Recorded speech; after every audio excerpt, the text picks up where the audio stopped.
A federal crackdown fuels concern among upstate hemp farmers.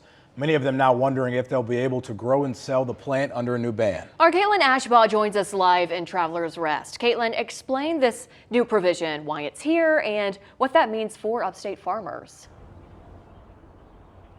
Sydney, Rashad, for years, the Ford family has been able to follow the ebbs and flows that come with industry regulations in hemp, and they've been able to stack their greenhouse shelves with profit. But this provision might be their final straw.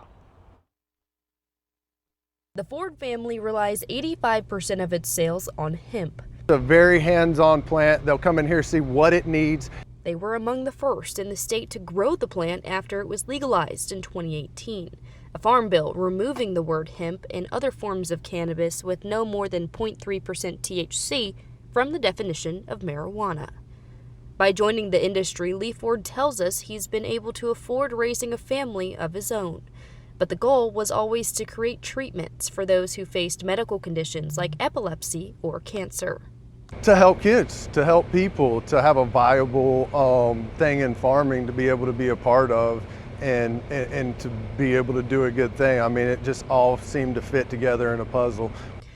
A recent federal action ending the longest government shutdown in American history also includes a crack into the hemp industry. The document redefines hemp to include seeds, and it outlaws products containing more than 0.4 milligrams of THC per container, the argument being to close a loophole in the 2018 bill. Ford says this new wording puts a direct target on the backs of farmers and businesses. You know, and we've been down that road. It's a horrible road to go down, and we've seen all the people affected. So it's essentially taking all of their choices away.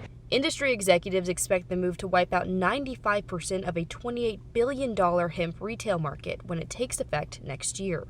Now a future in hemp farming looks slim.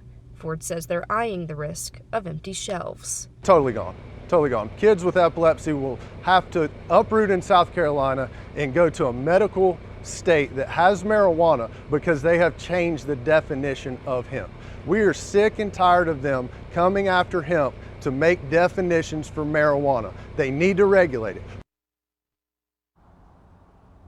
Ford also says that if they're unable to create provisions that support their business and their future, they're going to have to shut down. They also tell us that this has been something that they've been doing for a decade now. They've invested hundreds and thousands of dollars into making sure these greenhouses stay afloat. But they do tell us that they're looking into talking with legislators, including Senator Lindsey Graham, and they do have a meeting with him scheduled for tomorrow morning. We will be at that meeting, and we reached out to Graham's office. We have not heard a response. Reporting in Travelers Rest, Caitlin Ashbaugh, WYFF News 4.